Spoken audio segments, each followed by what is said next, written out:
mūsu dzejnieks Veronikas Strēlērti, kura arī mēs pieminām viņas 100 gadu jubilejā, viņas rindas, kas rakstītas daudzu desmitu gadu atpakaļ, vēl šobrīd ir būtisks un dara mums par vadmotīvu nākotnē.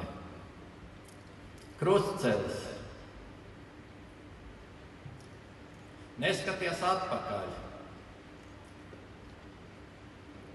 Kas bijis, lai paliek, kur ir. Laiks tev.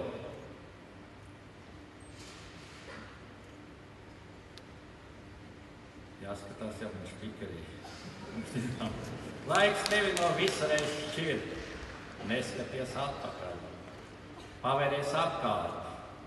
Kāds plašums, kur aizlido skats.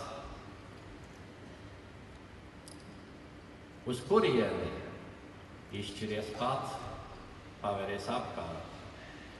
Tālu man tici un neprasi grūtums, lai saudz. Jāiet, mums ceļš būs garš un grūts, tālu man tici. Paldies!